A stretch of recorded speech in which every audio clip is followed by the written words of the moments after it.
By virtue of you watching this video right now, I'm assuming that you're at least tangentially aware of Dungeons & Dragons as a concept, but for those unfamiliar, let's establish some context with a very brief history lesson. The year is 1968, and you're attending Gen Con, a hugely popular gaming convention with 100 attendees, showcasing the latest and greatest in tabletop gaming. By the way, in this scenario your name is Gary Gygax and you look like this. You're minding your business, or doing whatever guys called Gary do, until you come across a delightful little game that is about to revolutionize the dork world as we know it. Yep, you can probably guess which game I'm talking about. Siege of Bodenberg. Siege of Bodenberg is a medieval war game created by Henry Bodenstedt that involves strategy combat using miniature figurines to defend or invade a castle. It's worth noting that the setting and gameplay of Bodenberg pulls inspiration from an even older tabletop game from the 1880s called Strategos, which has been revived in the form of David Wesley's 1968 game Bronstein, which includes a non-player referee or game master. The inspirations are tangled here, but most importantly, under the shadow of the Vietnam War, all eyes were on wartime tabletop games. War was the prevailing cultural talking point, and perhaps to normalize it, or at least find a way to gamify what young people were seeing on TV, wartime strategy games had an eager market. This wasn't a case of who came first, it was a race to see who could do it best. You and your friends see potential in this game, so much so that your buddy Jeff Perrin even develops his own rule set for the game. This eventually turns into a full-fledged TTRPG of its own, and yep, you can probably guess which game I'm talking about. Chainmail. As well as being more fleshed out, Chainmail features a 14-page fantasy supplement featuring spells, character alignments, and even creatures inspired by the work of Tolkien. Some ideas for players looking for more magic, less missile. At the following Gen Con in 1969, one David Arneson stumbles across Chainmail and makes a bold suggestion. More dragons. My god, it's genius. By 1973, after facing multiple rejections from established game publishers, Gygax and Don Kay founded Tactical Studies Rules, TSR, their own gaming publishing studio, so they could, alongside Arneson, fully develop this game. It had stayed true to its aforementioned inspirations, but this game was 20% more collaborative, 80% more magical, 100% gay. A standard game runs as follows. One dungeon master guides a group of players, known as the party, through an adventure. Either a pre-written quest from one of the many handbooks, or a custom adventure, or homebrew. The players can customize their characters' backstories, stats, and appearance, which can affect gameplay, alongside their dice rolls when faced with certain obstacles. But how would they settle on a name for this game? Simple. Gygax asked his younger daughter Cindy, who settled on the name Dungeons and Dragons. As Alec Worley writes in Empires of the Imagination, fantasy is inextricably defined by reality. How can one define what doesn't exist except by what does? Indeed, fantasy is a reflection of reality, a zeitgeist that warps our everyday lives into metaphor, allowing us to expand our understanding of what is possible. Fantasy is not a tool to escape our world, but rather to analyze it, sociologically, philosophically, and politically. Common fantasy tropes, looking at those particularly developed during the inception of D&D, are extremely grounded in the lens of its developers. Gygax and Arneson were both white American men who cite H.P. Lovecraft, Fletcher Pratt, and Robert E. Howard as some of their primary inspirations. Although massively influential in the genre, a world that is created is often subjected to the gaze of its creator, and as such, many of these men's work feature racist caricature, Orientalism, sexism, transphobia, misogynoir, anti-Semitism, and colonialist philosophy that is rooted in their own politics. I mean, Lovecraft was a proud Nazi, and Gygax was a biological determinist who stated in 2004, male and female brains are different. It is apparent to me that by and large, females do not derive the same inner satisfaction from playing games as a hobby that males do. It's crazy that over 20 years later, there are still people who think this. But as society grows, so too do its creations. D&D is slowly evolving beyond the culture of biological determinism from which it was born. The joy of Dungeons & Dragons is the free will it affords the players. You are the hero, or anti-hero, or mischief maker, or whoever you want to be.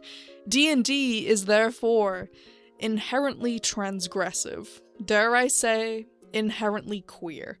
So naturally, I have been a fan of Dungeons & Dragons and similar fantasy games for as long as I can remember, which is why it's a particular shame I haven't seen the newest movie, Dungeons & Dragons: Honor Amongst Thieves.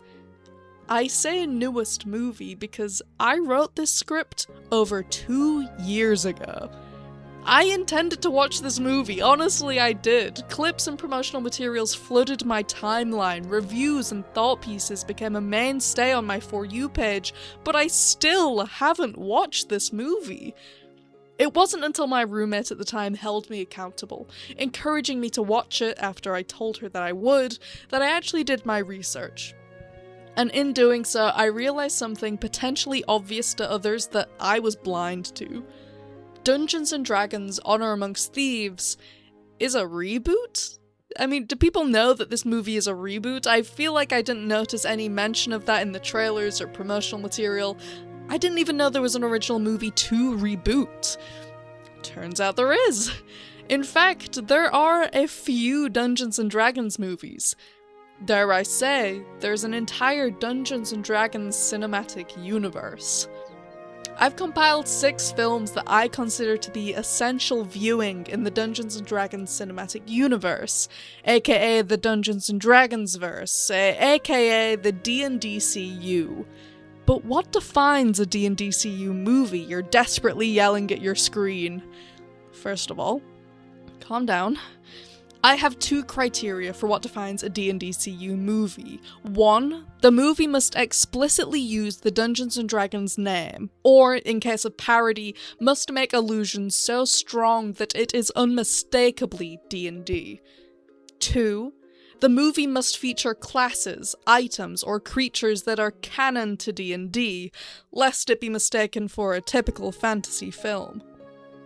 I mean, fantasy as a genre has existed long before the D&DCU, long before D&D, but this video will specifically focus on movies that use the Dungeons & Dragons brand and affiliation as a major or all-encompassing point of narrative.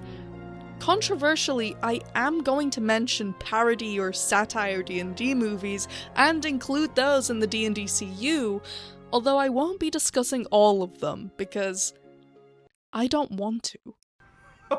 I took my team, I took them down to Mexico, and I'm selling like hot dogs for like $9 a pop. Where are you gonna do that, man? Where? I love Mexico and Madden, man.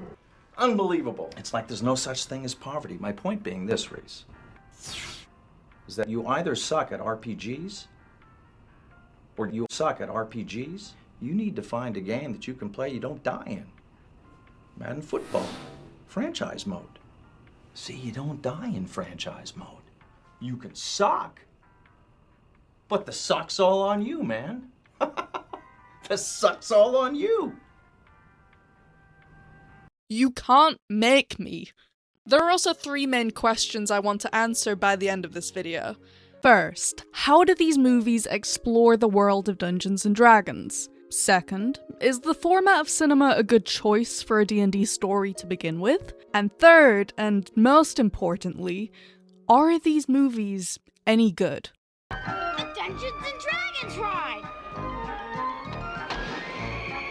Dungeons & Dragons is an adventure fantasy film based on, you guessed it, Dungeons & Dragons.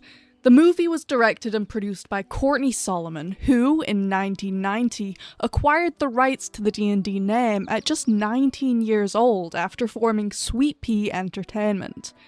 If you don't know Solomon as the director of this film, you might recognize him as the executive producer of, get ready for this, the to-be original adult animation called The Freak Brothers by the studio that worked on Rick and Morty, starring Pete Davidson and Woody Harrelson. Yes, my sources tell me that this is a real thing, allegedly. Anyway, after acquiring the rights to make a D&D movie, it took Solomon a decade to finish the project after disagreements about who would be best fit to direct it. Despite suggesting Francis Ford Coppola for the role, TSR argued that it had to be Solomon to direct it as he alone had the rights. The film itself follows our heroes in the Empire of Izmir. Don't worry too much about all the dorky names and neologisms if you're new to D&D. There will be a lot of dorky names and neologisms, but don't worry, I'll talk you through it. We're introduced to an empire that is divided. Magic users are seen as the oppressors, the elite, the bourgeois, while non-magic users are seen as lesser, common, and oppressed. This is a point of political debate in the Empire's parliament. A young Empress Savina, an actual child I think, seeks to end this conflict and wants to establish equality, an idea that is considered by her peers stupid and dumb. Early tangent, but sorcery as an allegory for the ruling class is a narrative device seen across fantasy. I mean, it makes sense, right? I grew up with the notion of a wizard being an apolitically neutral figure that just kind of casts funky spells, but a scholarly figure in a position of racialized and gendered privilege, with both the power and detachment from society to think lesser of non-magic users. It's obvious. We can see this across speculative fiction, like in The Dying Earth, Elric of Melniboné, and The Lord of the Rings.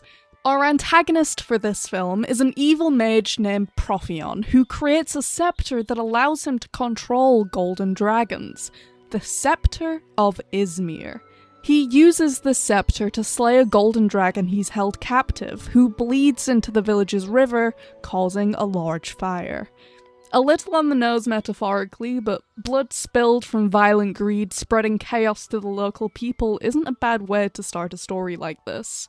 While the village is distracted by the flames, a pair of sneaky little boys, known as rogues, Ridley and his boyfriend Snails, see this as an opportunity to stick it to the local mages. Rob them. They want to rob them. The duo conspire to break into the prestigious magic school, but are immediately caught by a mage named Marina, who casts this freaky little bondage spell. Meanwhile, we meet a library wizard who is held hostage and interrogated by Prophion's henchman, Damodar. Damodar is looking for the map to the location of the Rod of Savril, a scepter that can, according to the evil wiki, control red dragons. The wizard refuses to talk and gives the map to Marina instead. For this, he is at once killed by Damodar. Rest in peace, library wizard. Marina, now holding the map to the Rod of Savril, creates a portal with some mystery powder to escape, dragging Ridley and Snails with her for some reason. After crashing into a pile of shit, I think, they meet a greedy dwarf named Elwood. And I'm not kidding when I say that, just like many of my Twitter followers, this fool serves no function to the narrative other than being ridiculously horny. After letting Prophion know that the party got away with the map, Damodar is punished with... well, listen, I'm not a squeamish person in the slightest, but ugh. Our protagonists hide in a tavern and read the map, causing Ridley and Marina to get sucked into it. Quick sidebar, but this setting sold the film for me. You're telling me this isn't peak D&D? A bunch of, freaks in a tavern freaking it up? I don't even know what the hell they're doing, but I'm kind of into it. Damodar and his henchmen arrive and attempt to capture Snails and Elwood as well as obtain the map, but they manage to get away. Outside of the tavern, we see Ridley and Marina have exited the map and have decided to work together to find the Rod of Savril. turns out they have to find a red ruby called the Eye of the Dragon that can open the door to a tomb where the rod rests. Obviously.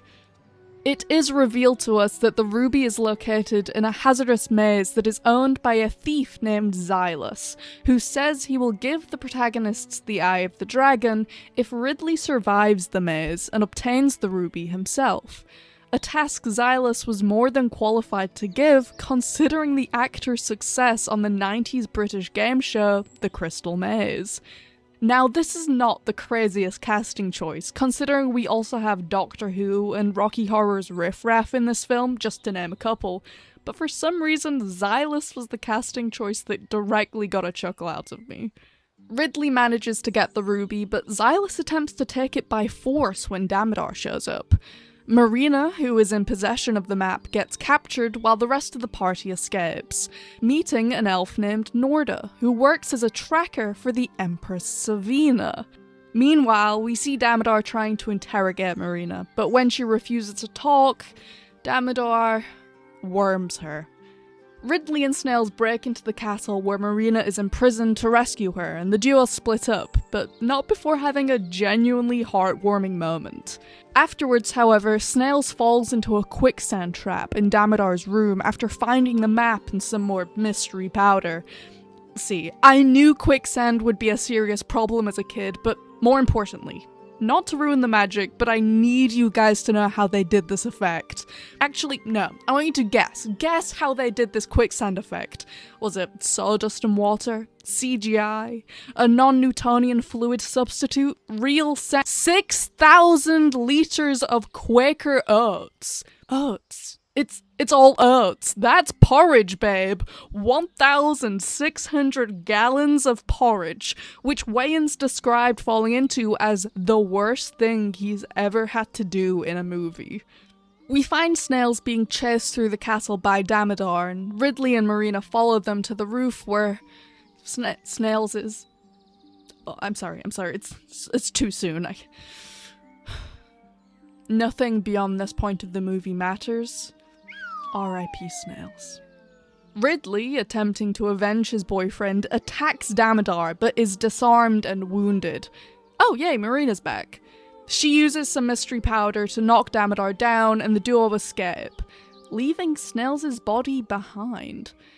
Now, this could be interpreted as a metaphor for Ridley leaving behind his old thieving ways to pursue justice, but it's also kind of fucked up. Like, in the next scene, there are an elvish healer. You're telling me there weren't any scrolls of Revivify around? They just left his body on the roof?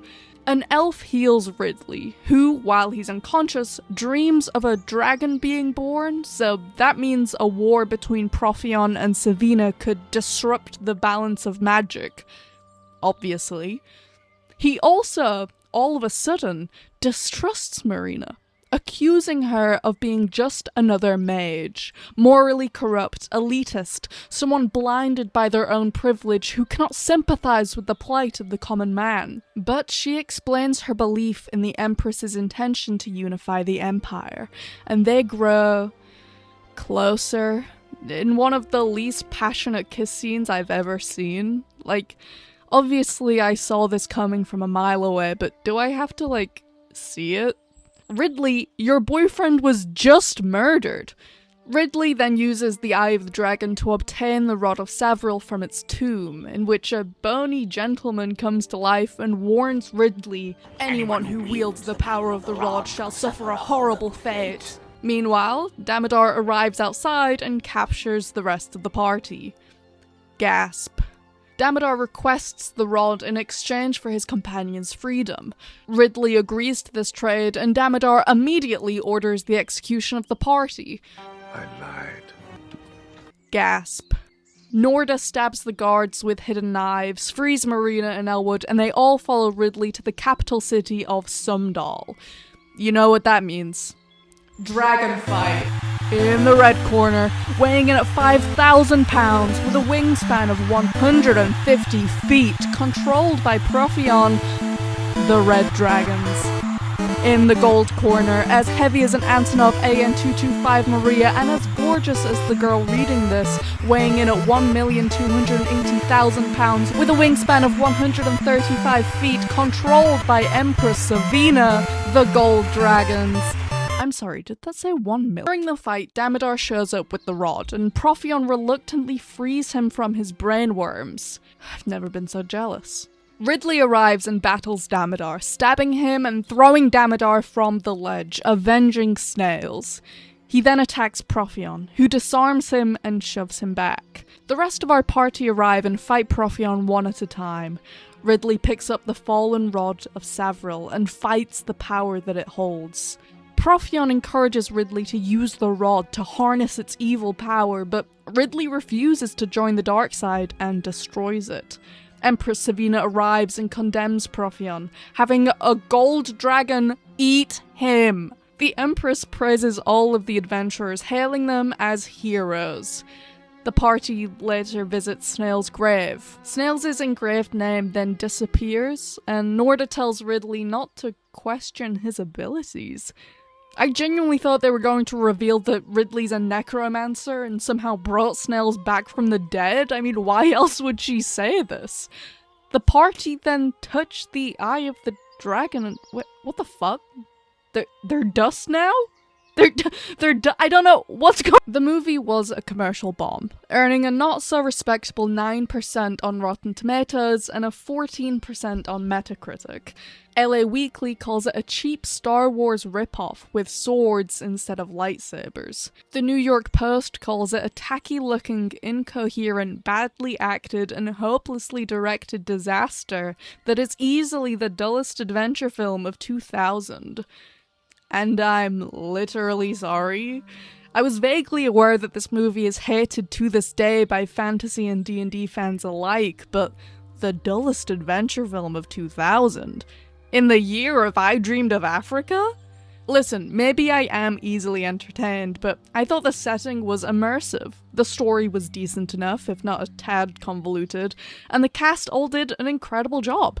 Marlon Wayans, in particular, the actor who plays Snails, brought the same comedic energy that he showcased in his other 90s and 2000s movies. In an interview with IGN following the film's release, Solomon reflects on the crew's 19-hour workdays. Justin Whalen, the actor who played Ridley, said he visited a gaming store in Glendale and watched people play D&D to learn how the game works. Real consideration went into the development of this movie. Critics argue, however, that this movie is just not accurate to the canon of the game, and Solomon acknowledges this. It's a generic setting, not like Dragonlance or the others, not a specific setting. It was meant to reflect the way players have always played the game and created their own campaigns. I really want us D&D fans, or geeks, or whatever they call us now, to band together and show Hollywood that this is a good market and we do count, so they will reward us with better films and stories like this one in this genre. All they seem to ever look at is the bottom line. We are just as important as the Star Wars crowd. Take that, LA Weekly. If I may rant for a second, the Star Wars comparisons are insane to me. I mean, swords instead of lightsabers. Is Star Wars not just fantasy with lightsabers instead of swords? Star Wars dorks at ease, I am one of you, but this comparison has always been insane to me. More importantly, that interview confirms that this movie is supposed to represent a more homebrew campaign. Dare I say, it's supposed to be fun. I don't know, in retrospect, knowing now how the general public feels about this movie, Solomon's interview with IGN is kind of heartbreaking. I mean, I totally respect that this film just wasn't for everybody, but it was early 2001 by the time reviews finished rolling in, and little did the critics know that something infinitely worse was just around the corner. Wow, neat! Give me a break. That wasn't a 9/11 joke. This next movie is just really that bad. Despite the critical reception of the first Dungeons & Dragons movie, it still made 74% of its production cost, so Courtney Solomon returns for a second attempt with a direct-to-television sequel that aired on the Sci-Fi Channel. You may recognize sci-fi as the home of such classics like Sharktopus vs. Whale Wolf, Big Ass Spider, and Nazis at the Center of the Earth, and I cannot stress this enough, real movie in which researchers in Antarctica discovered that a group of Nazis who have survived in the center of the Earth are plotting a Fourth Reich. Game time!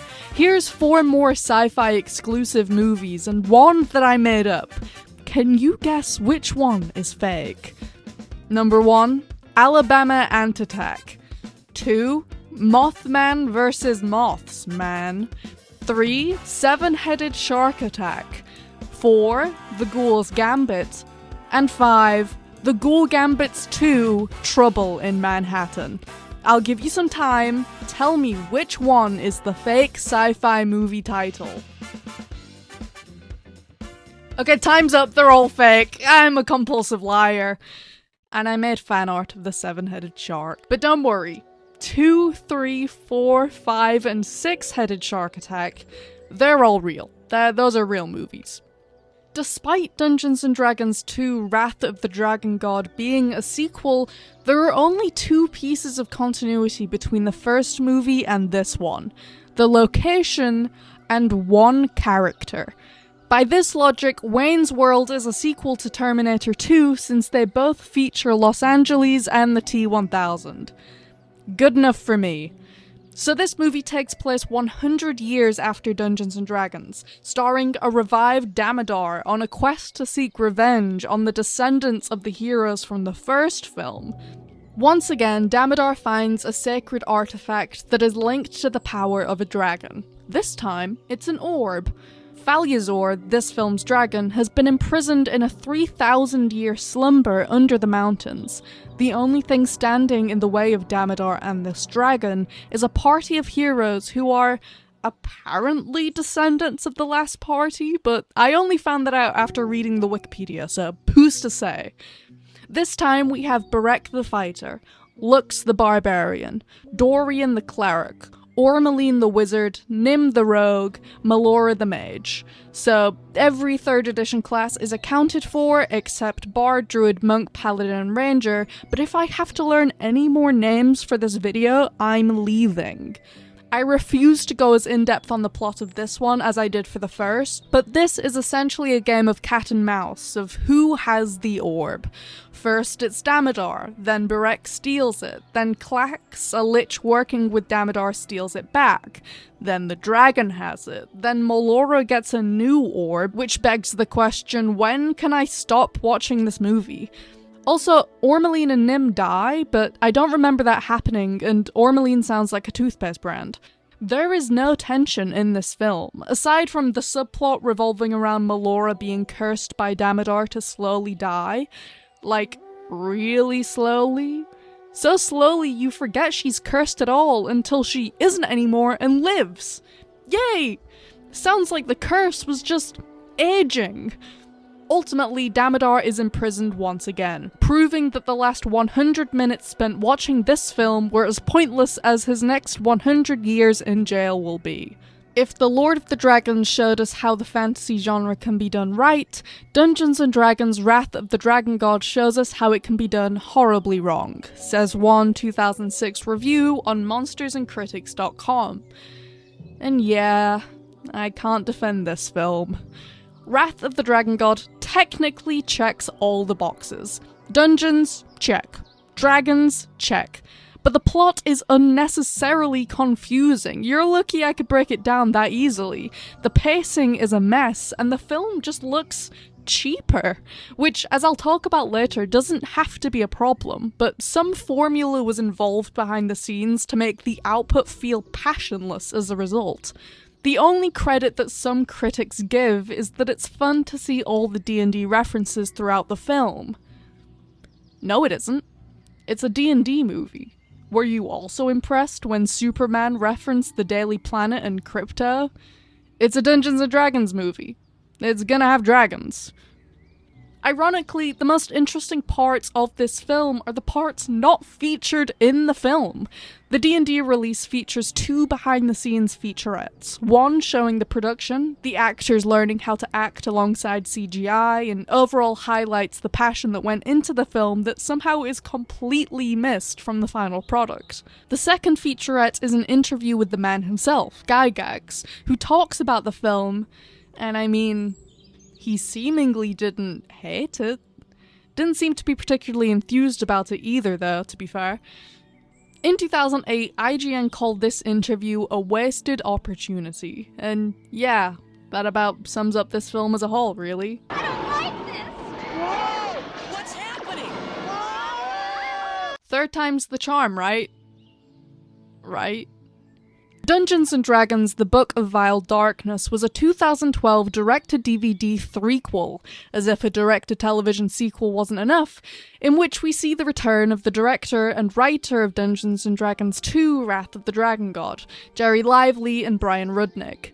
And despite the dread that this filled me with, critics can be rest assured that this means the movie will once again be true to canon, at the expense of fun and joy. But I actually had more hope going into this movie because of its source material. The Book of Vile Darkness is a D&D supplemental source book that adds new mechanics based on the concept of evil. Unfortunately, according to nerds, the definition of evil is fetishes, addiction, self-mutilation, and lying. Okay, time's up, they're all fake. I'm a compulsive liar. Oh. The movie first introduces us to its villain, Nagrul the Foul, a sorcerer whose blood became the ink, his skin the pages, his bones the cover to the Book of Vile Darkness, a relic that turns all who read it into an evil and messed up version of themselves. Many claim years later that they turned this book into an audio podcast called The Joe Rogan Experience. 2,000 years in the future, Sir Dreamy over here suffers a disastrous attack. All of his fellow knights are dead, and his father, Sir Dreamy Sr., is kidnapped. In order to rescue his father, Grayson, his real name, must join a party of evil little freaks: Accordia, a sorceress, Seath, an assassin, Vimac, the barbarian, and Bez, the human vermin lord. Accordia and Grayson, suddenly in love, bone crazy style. Vimac also bones crazy style, while Seath takes all of the town's treasure. When the town's mayor discovers this and blocks the group from leaving, Bez kills him, sparking a fight that results in a town-wide genocide. At camp later that evening, Grayson poisons Vimac with a vial he purchased, then places his body and the town's treasure in a bag of holding and throws it into a nearby lake. Seath then threatens Grayson, but is killed by Bez. Go team! Continuing their journey to find the Book of Vile Darkness, that is, the remaining party encounter an undead child called the Slaymate who... What the fuck? The Slaymate demands the party let it feed on their negative energy in order to prove themselves free of decency and thus worthy of obtaining the Book of Vile Darkness. This diva feeds on their evil vibe until declaring that Grayson is just not evil enough. You know, the guy who just poisoned Vimac, his party member, and then disposed of his body in the river. When the beast feeds on Accordia's, her love for Grayson poisons the creature, and thus they fail the test. That's right, despite the chaos we've watched in the introduction alone, including the murder of an entire town's population, they're just not evil enough. The Slaymate summons a helmed horror to kill them before disappearing. Bez is stabbed through the chest as it appears, with Accordia and Grayson fighting the helmed horror, after which the two finally retrieve the cover to the book. Meanwhile, the evil Lord Shathrax, no, I like Shathrax more, transports them to his stronghold, where he's extracting ink for the book from the pain of the purest knight, Grayson's father. Grayson rescues his father, but they discover there's nowhere to run because the stronghold is actually a collection of floating islands. As they're about to be captured again, Grayson's father suggests suicide, but Grayson insists that Grayson insists that a pure knight never loses hope. I can excuse genocide and murder, but I draw the line at suicide. But, of course, again, the party prevails in an epic fight scene that will be discussed by cinephiles and action choreographers for generations to come, I'm sure. Accordia and Grayson, despite their relationship, part ways at the end, because they're just too different. I mean, I'm a hot person who's killed before and will kill again. You're a hot person who's killed before and will kill again. It'll never work out. And Bez escapes as a cloud of insects, in case you were wondering how he was. It's hard to say how this movie performed financially in comparison to the earlier installments, if not just because I don't see many people talk about it, but based on the online reception, critics didn't feel anything about it. It got an average of 2 stars on Letterboxd, an audience score of 26% on Rotten Tomatoes, and the reviews are fairly tame. This is neither good enough to justify playing everything so straight, nor is it bad enough to get some unintentional humor out of it. It had a decent idea or two, and if you're really fond of anything D&D related, you may actually get some enjoyment out of it, says user Apparent Ghoul on Letterboxd. Apparent Ghoul? Wasn't that the dude feasting on their evil in the movie? But I can't disagree. I like the idea of what if D&D but evil, but with no real substance or message beyond knights don't commit suicide and evil freaks can't find love, it's hard to have any real reaction or review to this movie. I mean, come on, there could have been a real philosophical conversation here. What is evil? Is it even a useful term to be using? Is evil a learned attribute, an absence of good, or an inherent fact of one's being? Unfortunately, fantasy tends to default to the latter. It's called real property theory of evil for my philosophy dorks at home. It states that not only is orientation to the bad a reality, but also a determinate feature of certain beings. You are evil because you are you. Like I said, this is a trope seen across fantasy, inspiring the debate over the function of fantasy racism, both in gameplay and storytelling. But with no real message on this topic, this film just bored me, frankly, and that's more disappointing than my negative review to its predecessor. Where are we? Look out! Not to be mistaken with Gamers, a completely different D&D parody movie from 2006. The Gamers is a 2002 satire adventure fantasy movie, written and directed by Matt Vancil, produced by Dead Gentleman Productions. Just to show you how insular the D&DCU is, it's worth noting that before the Gamers, their first feature film Demon Hunters, a film funded by donations from staff and students from their university, was picked up and turned into a role-playing game in its own rights after the film's and later the webcomic's success by Margaret Wise Productions, a games publisher founded by Margaret Wise, who we'll talk about later, so keep that name in mind. This film takes a much-needed pivot from our usual D&DCU format. In The Gamers, we meet a group of college students in the midst of their D&D homebrew campaign. We just watch these dudes play D&D. The film cuts between the boys gathered around the table in their cramped dorm room and their characters in the adventure. Rogar, New Moon, Nimble, and Ambrose.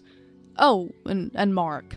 As they roll poorly and banter about what exactly they can get away with in-game. The quest they seem to have embarked on is to defeat an evil being known as the Shadow, and to save the princess. This valiant mission, however, is not appreciated by a fellow college student who's just trying to study next door while these dorks are screaming and shouting about D&D. After all of the strategizing around the campfire, doing some bullshit at a tavern, and inflicting more damage on each other than on the enemy, the party, somehow, defeat the Shadow. The Shadow! The Shadow! The Shadow! Before waking up in some kind of tunnel. No, it's more of a hallway, really, but more importantly, the characters begin to hear narrating voices as they explore the unfamiliar building in a continued effort to rescue the princess. Now this is what I'm talking about! This is Dungeons and Dragons! I didn't even tell you how the film ends, just to encourage you to go and watch it for yourself, and trust me, the ending is pretty great. Maybe predictable, sure, but it's still fun to see it play out. It is available along with the sequel on YouTube, but I really hope you support the cast and crew by purchasing it from their website if you have the means to do so. It's only 50 minutes long, and it's definitely worth checking out. If you've never played D&D yourself, this movie serves as an amazing introduction to what real gameplay looks like, down to the hijinks, the arguments, and the combat. I wish I was a teenage boy playing D&D in 2002! Instead I was just a stupid baby! I really wish I had jokes for this segment, but I was genuinely floored by how much fun I had watching this film, and the online reviews at the time seemed to agree. Every person involved in every element of this film clearly loved what they were doing. The sheer joy for the material leaps out of the screen and into the faces of the audience. The film is funny in the same way that real life is funny. You laugh at this movie for the same reasons you laugh at your friends' bad jokes. Earlier in this video, when I talked about a movie being, or at least feeling, cheap, and how that doesn't have to reflect the film's passion, this is what I was talking about. To me, parts of this film read more as an elaborate sketch idea because of the film being an indie production, but the experience I had watching this film is infinitely the most enjoyable of any D&DCU movie. The passion is palpable, the jokes hit, and it was refreshing to see a D&D story that actually showcases the experience of playing the game. In a Reddit AMA, the creators of The Gamers, Matt Vancil and Ben Dobbins, comment on their experience with self-distribution of this film. It's been amazing. We wouldn't want to be doing anything else. Self-distribution and free releases have been a lifesaver for us. Plus, now we can sleep without feeling like we've sold our souls to Michael Bay and sci-fi. This whole AMA thread is fun, but it's also worth highlighting that they talk a little about their experience filming one of the movies from the Gamers franchise at Gen Con. It all comes full circle, huh? Also, the interviews they did for Kickstarter are very endearing. Like I touched on briefly, The Gamers has since become its own series of films, including Darkness Rising, Hands of Fate, and Humans and Households. But for the sake of brevity, we're going to be skipping those today, to instead focus on another indie D&D parody film. I hate to discuss two films in the same segment, because both of these films individually deserve their own spotlight, but it does feel appropriate to introduce you to Thaco at this point in the video. Plus, I already said I'm talking about 6 films, and I'm not re-recording that intro, so just call this segment a double feature. Thaco, I may pronounce it Thaco, but I'm talking about the same thing, is a 2008 comedy film that is similar to The Gamers in some regard, but with even less fantasy. Instead of watching this group face the epic highs and lows of a game of D&D, we watch them stall for time while waiting for a chronically late friend, Aaron, to join the session. I'll try my best to explain the title of this film for non-D&D players, but admittedly, this is not a term I've encountered while playing newer editions of the game. Thaco stands for To Hit Armor Class 0, referring to the roll requirement to land a hit on a character or enemy with an armor class of 0 with a d20. Hearing armor class of 0 may lead you to believe that this refers to a character with 0 armor, but in the 1st and 2nd edition of D&D, the smaller the number for your armor class, the better. So 0 AC refers to a character with full protection. A character wearing no armor at all would actually have an AC of 9. This Thaco formula on screen was used for every 1st and 2nd edition encounter. A successful roll must be greater than your character's Thacker minus the enemy's AC. A level 1 character's Thacker is usually 20, meaning to hit a character with 0 AC, or an enemy with full armor protection, 20 minus 0 is 20, so you need to roll a nat 20. Say instead, for example, your character is level 6 with a Thacker of 15, battling an enemy with 4 AC, like a Banedead, for example. 15 minus 4 is 11. So you would need to roll an 11 or higher to land a hit. Hopefully that makes sense, and now you at least get the idea of the title and theming of this film. Thacker is an outdated system, reserved for older D&D editions, and it's endearing to see a grounded portrayal of older D&D players coming to terms with the evolution of the game from 2nd to 3rd edition, in comparison with the evolution of their lives, all the while still remaining wholeheartedly passionate about the game. Your collection? The greatest geek collection known to nerd? It was junk. I woke up in the middle of the night in a cold sweat last week from this dream that I had. I couldn't quite remember it. All I know is that it scared the living shit out of me. I couldn't get back to sleep, so I got up and checked on some auctions that I was watching, and then I remembered my nightmare. I was this tired, old, fat little man, like a bag lady with a cart, only I wasn't on the street, I was in hell, or after the apocalypse, or whatever. And my hair was oily and my teeth were falling out and I was so happy. All my collectibles were strapped to my back. Boxes and boxes of toys that I'd never played with, junk that I'd paid hundreds of dollars for because somebody told me it was rare. I could see my face. This smile there, this thin, sad little smile just made me sick. I realized I was either going to be this guy or I was this guy. A guy who only wanted things because other people couldn't have them. So I started selling things. I sold everything. Just sold the last of the Empire Strikes Back bubblegum cards this morning. Ultimately, this monologue is used as a throwaway gag, but this was still a highlight of the film for me. You can be the most passionate fan on the planet, and there is nothing wrong about engaging in fandom or having a dorky collection at any age.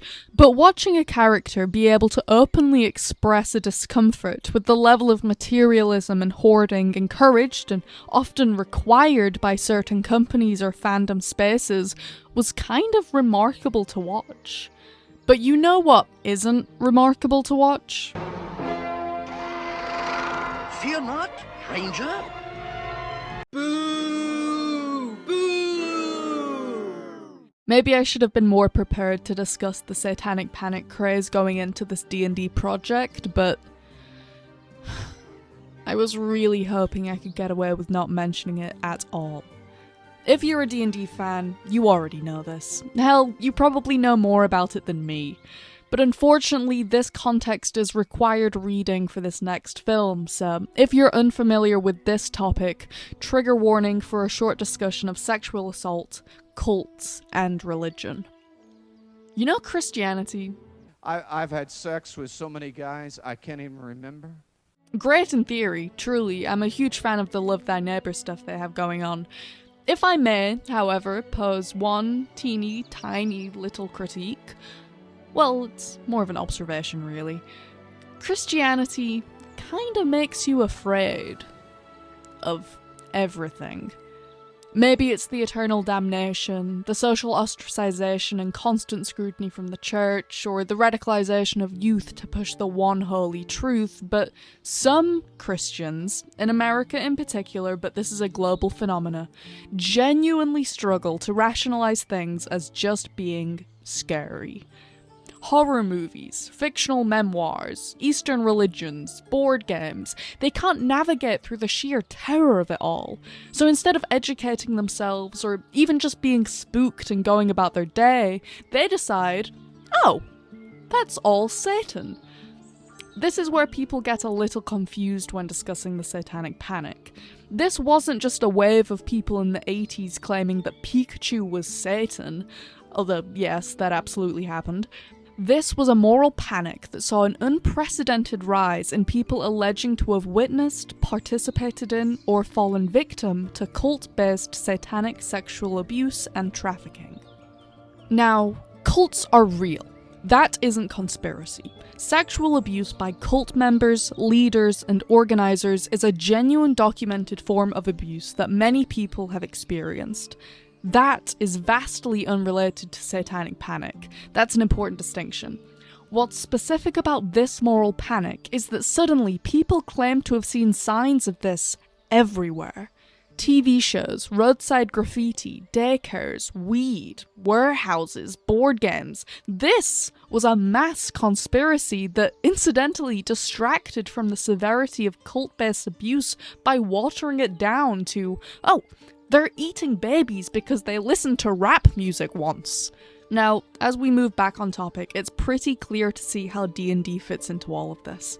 The game was released at the exact wrong time, and quickly became a cultural touchstone when referencing the satanic panic. You're telling me my son is in the basement chanting spells with his friends and discussing a campaign to slay a demigorgon? Oh my god. He's worshipping Satan! Even for parents that were more aware of the nature of fantasy tabletop roleplay, there was also a specific widespread belief that players of D&D couldn't separate the fiction of the game from the reality of life, like it hypnotized them or something, causing them to become violent and sadistic.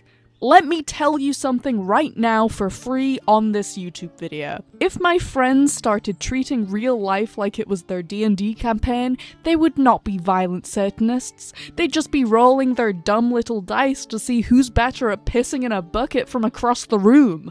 Getting that one and you pee out a kidney stone. All of that to say, Mazes and Monsters is a 1982 fantasy drama starring a young Tom Hanks, playing a lost soul named Robbie Wheeling, who, as was the style at the time, started genuinely believing that his D&D campaign was real life. Before I get any more into this film, you may be wondering what was the precedent for this belief?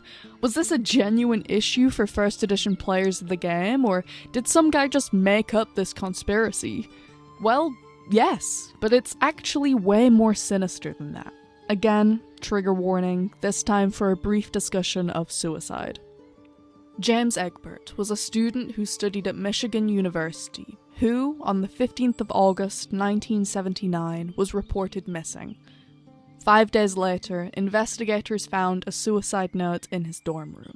We now know that after writing the note, James went down to the university utility tunnel and attempted to take his life. When this attempt failed, he fled campus to stay with a close friend, while a private investigator hired by James's parents, William Deere, searched for him. Deere would later write a book on this kid's disappearance called The Dungeon Master, The Disappearance of James Dallas Egbert III. This book makes it apparent that Deere was completely oblivious to what D&D is. So when he discovered that James had played D&D before, he makes the bold assumption that James just couldn't tell that the game wasn't real, and that D&D was actually more of a cult than a game that James had fallen victim to. Obviously, we know that that is not the truth. What is the truth, however, is that James suffered from depression, loneliness, drug addiction, and had a hard time coming to terms with being gay in the Midwest in the late 70s. And you know what else is the truth? A year after this story gained national attention, he attempted suicide again. Tragically, this time, he was successful. And William Deere knew that. He knew that a 17-year-old boy had fallen victim to suicide, and 4 years later, he wrote a sensationalized book about it filled with baseless speculation and homophobia, all reported with a consistently repulsive tone of delusional self-belief. Egbert's tragic death isn't the result of a gaming addiction or any fantastical dissociation from reality. It's the result of a lack of mental health support and community. This was the story. This single case that propelled this conspiracy that players of D&D are cult members trapped in satanic delusion. It took until 1991 for agencies and national departments across North America to issue official statements saying that there is no causal link between fantasy gaming and suicide. Unfortunately for Stephen Hilliard Stern, or more specifically, unfortunately for his audience, that was a decade too late, because Steve was going to direct a film about this phenomena, and by God was it going to be shit. Unknown for his made-for-television royal family drama, or his made-for-television softcore porn, or his Israeli war drama, or his Bill Cosby decom, Steve is back at it again with another absolute bummer of a film. Mazes and Monsters begins in medias res. That's a big word for Elma, in which we learn a D&D game has just gotten too wild, which has never happened before. Before we find out exactly what they mean by this, we cut to Robbie Wheeling, who is starting his first term at Michigan State University. His new university friends are all just fucked up freaks. They're so fucked up, dude. They're messed in the head. This one dude wants to be a video game designer. What an idiot! Turns out that Robbie is actually kind of the bad boy of the group, because he was kicked out of his last university for being too into D&D. Okay, in this movie it's called Mazes and Monsters, but I'm not calling it M&M. You want me to say dude got kicked out of university for being addicted to M&M? The rapper? JJ, this one I think, tries to end his life in this cave, but instead goes, you know what? This would actually be an epic place for my new campaign. And I mean, fuck it, man, whatever works for you. So, naturally, he invites the entire group to the cave to play some D&D. Unfortunately, this D&D game gets too wild when Robbie begins to experience some form of psychosis that leads him to believe that he is his D&D character, who is on a quest to reach the sacred land of the Two Towers. If you haven't seen this movie before and don't know where this is going, holy shit, lock in. His friends realize, after Robbie's sudden disappearance, that his delusion has led him to believe that the Twin Towers are the Two Towers. Oh, where's my brain? The Two Towers are the Twin Towers. So they find him on top of the World Trade Center, about to jump, because he thinks he can cast a spell that will teleport him to the Great Hall. And literally, what are we talking about? JJ, what am I doing here? Can you imagine if they climbed up the wrong tower? Fuck. Anyway, they talk him down using the rules of D&D. I think they say something like, actually, you can't cast that spell while you're moving. And they finally escort him home. Usually, this is where some kind of happy, or at least neutral, ending would be. You know, like they find him psychological support, his parents take an interest in his passions, he academically thrives in an environment of like-minded peers. Many strange encounters since last we met. A great dragon, a Goreville. This is a good place to stay. Nah, he's just like this now. He's just D&D brand forever. Not to be pedantic, but it's established early in the film that his character is a 9th level cleric, which grants him the Mazes and Monsters spell Graven Eyes of Timor, which allows its bearer to identify when he is mazed or trapped in a fantasy. Why doesn't he just do that? Is he stupid? And so, we played the game again, for one last time. Okay, this film doesn't actually end with a gunshot, but could you fucking imagine if it did, dude? If you're expecting a single positive thing to exit my gaping jaw, then you are not getting it. This movie is cheeks. It's a bad premise that stems from a real case of teenage suicide. It doesn't have a satisfying ending, the characters suck. It's not even an original story. It's based on a novel of the same name that came out a year earlier. The only enjoyment I got out of revisiting this film was this LA Times review that features the sentence, "Tom Hanks stars." He sure does. You do not need me to tell you all of the ways in which this film is atrocious, so I'll just take you back to Theka for their take on the matter. I'll tell you what. I'll come over to your house tomorrow night and we'll have a movie night. We'll watch Fellowship of the Rings, and then we can watch Saving Private Ryan. You don't want to watch that one? How about Big? Or Castaway? I hear that Bosom Buddies is out on DVD. We could spin up a couple episodes of that. Does Bill have some kind of a problem with Tom Hanks? No, I don't. Shut up. Dude, Mazes and Monsters was like an eon ago. Not to me, it wasn't! Whoa! Barbarian, magician, thief. Remember when this one was mentioned in the first segment? Bet you thought I forgot, huh? Dragonlance is our first and last foray into an animated D&DCU film, but in another video I might go over the most popular Dungeons & Dragons cartoon, Dungeons & Dragons. Man, Gygax's kid hit the nail on the head when it came to the name of this franchise, because not a single adult in the 50 years since could come up with anything better. Or different. He was so... that everyone loved him, and he was the smartest guy in the world. Dragonlance, Dragons of Autumn Twilight is a 2008 direct-to-DVD animated fantasy adventure, inspired by the 1984 book series of the same name, written by Tracy Hickman and Margaret Wise, under the supervision of TSR. Remember when she was mentioned in the fourth segment? Bet you thought I forgot, huh? The main storyline of Dragonlance spans across 159 novels, the first being Dragons of Autumn Twilight. I was actually planning, and this is real, on reading the Dragonlance novels in preparation for this video before discovering there are 159. Even still, I did consider it, but then I ran the numbers. With my average reading speed being about 300 words per minute, it would take me 3.5 years to finish the mainline novels. Mind you, I started writing the script over 2 years ago. If I started reading these books at the same time as I wrote the words I'm currently reading to you, I still wouldn't have finished them. And I don't even have time to discuss the short stories, the 34 issues of the comic, or the 8 video games.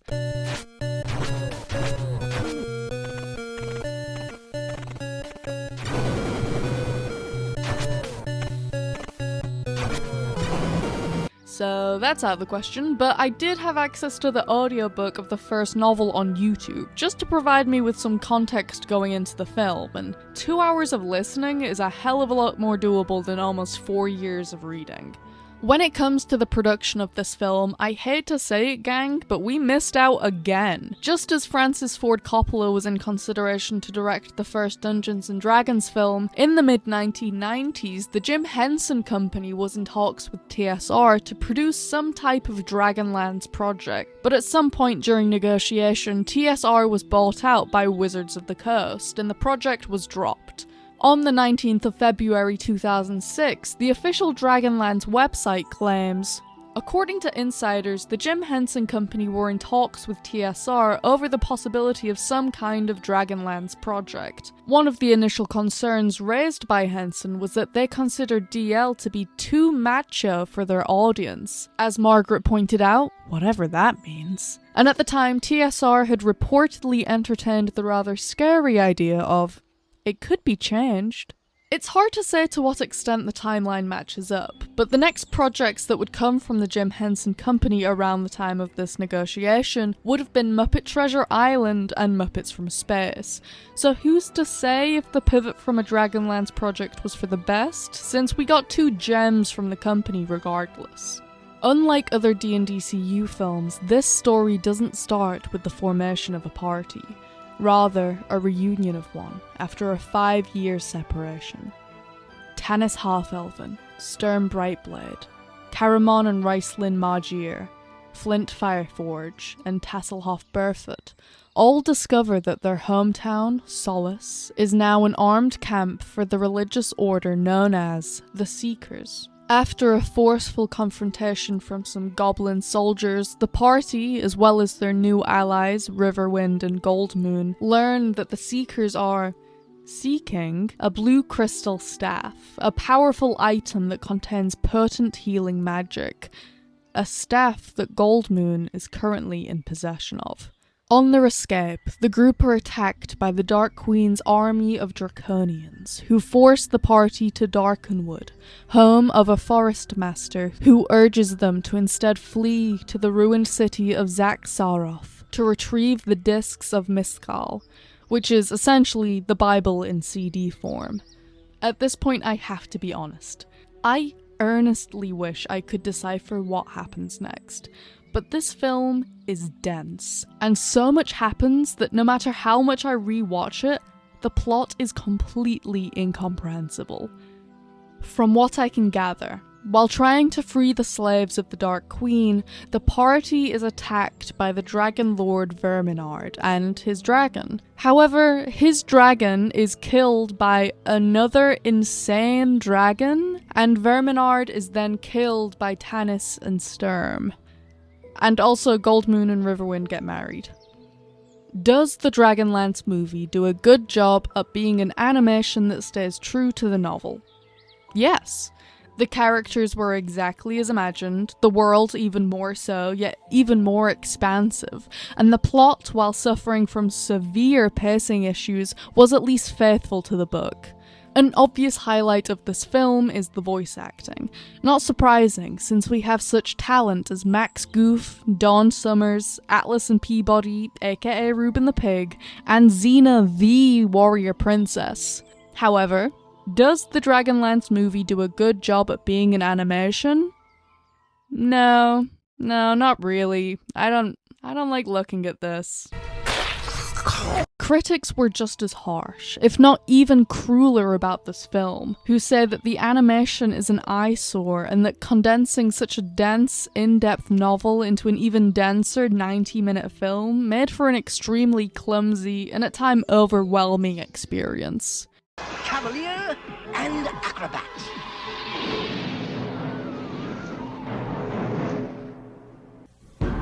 Feeling brave tonight? How brave? Brave enough to do battle with hideous monsters? Brave enough to sneak around dank castles in the dark and chance being the next victim of a Dragonstrike? Okay, hear me out. Am I technically cheating by including this in the D&DCU? Is this technically not a movie, and is instead an instructional VHS that acted as a supplement for the Dragonstrike D&D board game? Yes.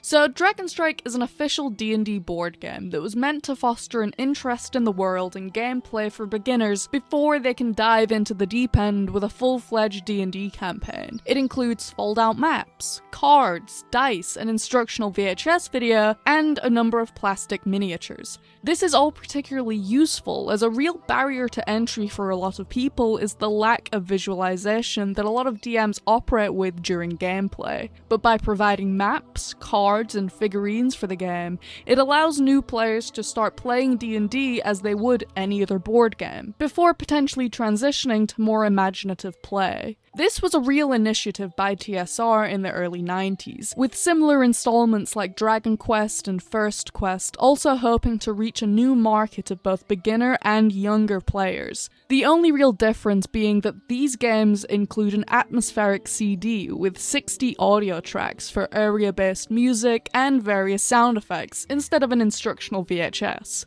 The Dragonstrike VHS itself is relatively short, at just 33 minutes of content, but the content that it does provide is phenomenal, especially considering the low budget and that the whole thing is filmed on a blue screen. It's hard to say what the reception was to this short film, considering its intention as an introductory visual for a board game, but the reception to the game itself was raving. It feels strange to lump official content in with the indie parody films I talked about earlier. Hopefully that speaks to my enjoyment of them all. But as with Theka and the gamers, if you have some spare time and you're looking for a 30-minute gem, I would genuinely recommend you check this one out if you're a fan of D&D. It is, at the very least, an interesting time capsule.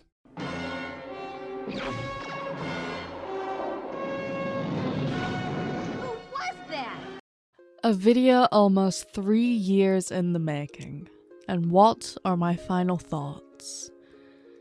D&D is good. There are some hits and misses in the D&DCU, obviously, but it's hard to say if the concept of a D&D film is a successful one. D&D is an interactive, immersive experience, with stakes and luck and decision-making and sometimes even skill. A movie can be none of these things. So in everything other than name and reference, I actually don't think a film can truly be a D&D film. It's a weird catch-22, because if you're trying to find a new audience to expand your player base, a film to introduce people to your world is theoretically the best move. But you kind of shoot yourself in the foot by putting in so many niche references and neologisms and lore that only experienced players will find interesting, or even understand at all. The problem being that experienced players don't need a film to introduce them to D&D, they can just play D&D. Even for the worst films discussed in this video, they did succeed in making me want to start a campaign, but that can be said about any fantasy film ever. Hell, any film ever. I just like D&D. If I wasn't already a fan, would I feel so enthusiastic?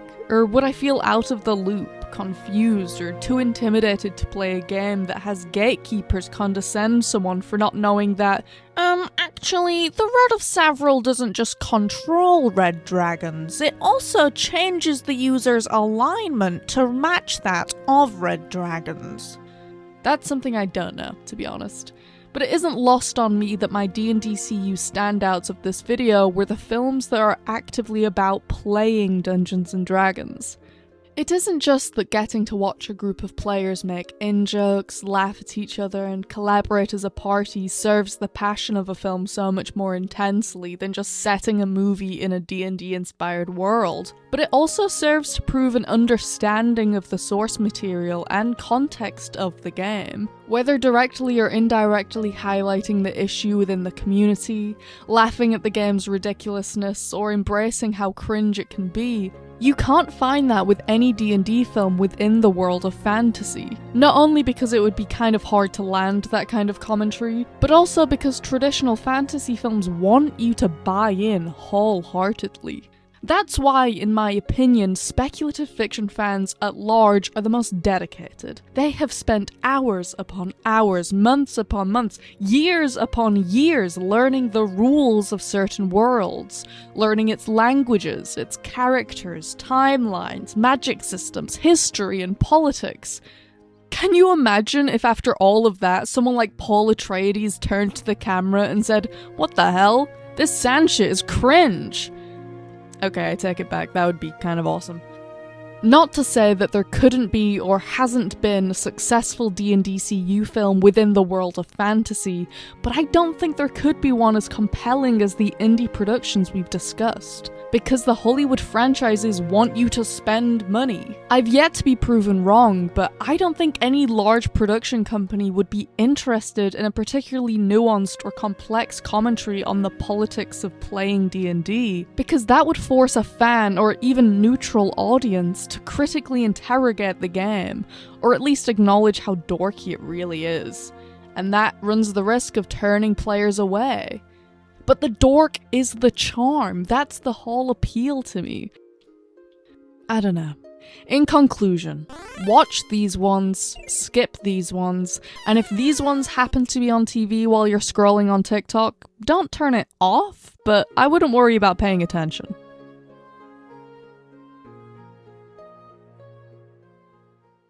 Also, I still haven't watched Honor Amongst Thieves. But our overseer of all media, Mr. Paramount, says they're working on a sequel, so I'm sure I'll get round to it.